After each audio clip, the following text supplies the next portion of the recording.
This story is based on real events. Some details have been dramatized for storytelling purposes.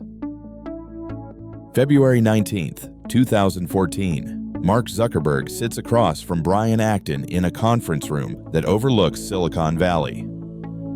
The number on the table, $19 billion. Brian glances at Jan Koum, his co-founder, then back at Zuckerberg. There's a smile playing at the corner of his mouth. Not triumph, not vindication, just quiet irony. 5 years ago, this same company sent him a different message. Thank you for your interest in Facebook. We've decided to move forward with other candidates. The rejection email is probably still buried somewhere in his inbox. He'd even tweeted about it, a casual joke to mask the sting. Facebook turned me down. It was a great opportunity to connect with some fantastic people, looking forward to life's next adventure. Now Facebook wants to write him a check for $3 billion, just his share. Life's next adventure indeed. The year is 2009 and Brian Acton is staring at a crossroads. At 37, he's technically wealthy. He and Jan Koum both made millions from Yahoo's acquisition of their previous work. But in Silicon Valley, money isn't the only currency. Relevance is. Purpose is. And at 37, with the dot-com glory days behind him, Brian feels neither relevant nor purposeful. He applies to Facebook in May 2009. It's the hottest company in tech, and he's a seasoned Yahoo engineer with real credentials. The resume is strong, the interview less so. We'll be in touch, they tell him. Corporate speak for goodbye. Then comes Twitter. Same story, different stage. Got denied by Twitter HQ, he tweets. That's okay though, would have been a long commute. He tries to keep it light, tries to laugh it off, but here's what the tweets don't say. At 37, rejection feels different. You're not a hungry 25-year-old with endless shots at bat. You're entering the phase where Silicon Valley starts looking past you, looking for the next 25-year-old, the next Mark Zuckerberg. That night, Brian sits in his home in San Jose, financially comfortable but professionally adrift. His phone buzzes, a text from Jan. Coffee tomorrow. If you want to hear more stories like this, hit that subscribe button. Trust me, Brian's journey is just getting started. Jan Koum carries his story differently than Brian. Born in a small village outside Kiev, Ukraine, he immigrated to Mountain View, California at 16. His mother swept floors, they lived on welfare. The welfare office where his mother picked up food stamps was on North Wisman Road in Mountain View, a building he'd never forget. Yahoo changed everything for January. He taught himself programming, landed a job, became one of their infrastructure engineers. That's where he met Brian Acton, two engineers who didn't fit the Silicon Valley mold. Not young enough, not flashy enough, but brilliant enough to know the system was broken. Over coffee at a Mountain View cafe, Jan slides his iPhone across the table. Look at this, he says, pointing at the App Store that launched just a year earlier. Everyone's building games, social networks, trying to be the next Facebook, but nobody's fixing the basics. Nobody's making communication simple. Brian picks up the phone. SMS costs money. BM is locked to BlackBerry. Skype is clunky. Jan's right. There's a gap. No ads, Jan says firmly. It's not a suggestion. It's a founding principle. No games, no gimmicks, just messaging. Clean, fast, private. In Silicon Valley, 2009, this is heresy. The internet runs on advertising. Facebook, Google, Twitter, they're all building empires on targeted ads. Telling investors you're building a free app with no advertising model is like telling them you're setting money on fire. But Jan and Brian don't need investors yet. They have their Yahoo money. They have time. They register the company on February 24th, 2009. The name comes from a play on what's up? Casual, friendly, universal. WhatsApp Incorporated is born in a moment of defiance against everything Silicon Valley says you should do. Month 1. WhatsApp crashes constantly. The servers can't handle even a few hundred users. Brian watches the error logs cascade across his screen at 3 a.m., each line a tiny failure accumulating into a larger truth. They might not know what they're doing. Month 3. They have 5,000 downloads. Sounds impressive until you realize Instagram will hit 1 million in 2 months. They're not even a blip on the radar. Jan sits in his apartment, the same apartment complex where he grew up on food stamps, and runs the numbers. Server costs, climbing. User growth, stagnant. Revenue, 0. The Yahoo money won't last forever. The investors they do pitch look at them like they're crazy. How will you monetize?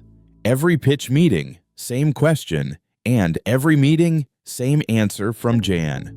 We won't show ads. Then how? We'll charge $1 a year after the first year is free. Silence. Uncomfortable silence. $1 a year? In 2009, that's not a business model. That's a hobby. Guys, one venture capitalist says, trying to be helpful, you need to think about scale. $1 per user doesn't work. You need advertising. You need partnerships. You need ... No, Jan says. It's the shortest pitch meeting they have.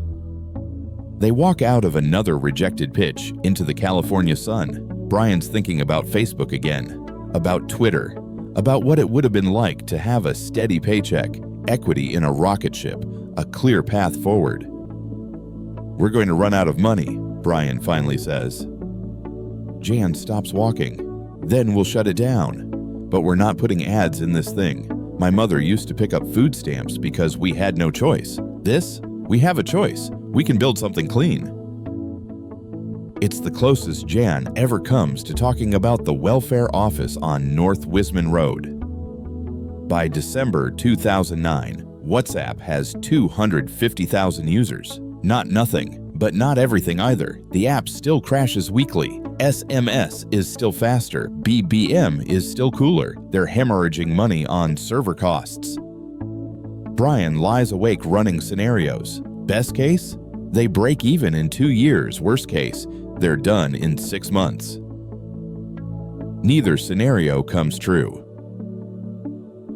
June 2010, Apple releases iOS 4 with push notifications. It's a technical change that most people don't notice, but Jan notices.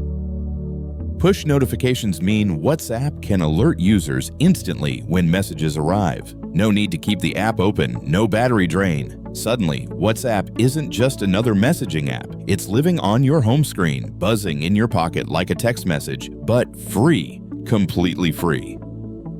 In developing countries, where SMS costs real money, where every text is calculated against a budget, WhatsApp is revolutionary. A teenager in Brazil can message friends in Portugal unlimited times for free. A family separated by continents can stay connected for the price of an internet connection. Word spreads like wildfire, but not in Silicon Valley. The growth comes from places Brian and Jan never marketed to: Spain, India, Mexico, South Africa. People are teaching their parents how to use it. Friends are evangelizing friends. By December 2010, 1 million users. The no ads model, the thing every investor said would kill them, becomes their greatest strength. Users trust WhatsApp precisely because it doesn't track them, doesn't sell their data, doesn't bombard them with sponsored content. In an internet increasingly creepy with targeted advertising, WhatsApp feels clean, honest, simple. Jan adds a status line to the app. No ads, no games, no gimmicks. It's not just a feature, it's a promise. And if you're enjoying this story, give it a thumbs up. Let's see if we can get this video to 1,000 likes. 2011, 10 million users. The servers are screaming, but they're holding. Brian and Jan hire carefully, engineers who value efficiency over ego. No fancy offices, no ping pong tables, or free gourmet cafeterias. Just a small team writing clean code. 2012, 100 million users. Media outlets start paying attention. TechCrunch writes features. Forbes asks for interviews. The narrative they want to write is messaging app disrupts telecommunications. But the real story is simpler. Two guys built something people wanted and refused to ruin it with ads. Sequoia Capital finally invests $8 million, the only funding WhatsApp ever takes. Jim Goetz, the partner who champions the deal, sees what others missed. WhatsApp is growing faster than any social platform in history, with a fraction of the resources. 2013, 200 million users. That number deserves to sit for a moment. 200 million people across every continent using an app maintained by 55 engineers. Instagram has 200 employees. Facebook has thousands. WhatsApp runs leaner than anyone thought possible. Jan's philosophy: hire slow, build fast, stay focused. No feature bloat, no redesigns chasing trends, just messaging, just connection. But now the vultures are circling. Not venture capitalists, they had their chance. Acquirers. Google makes an offer. Yahoo, ironically, expresses interest. Microsoft wants in. And Facebook.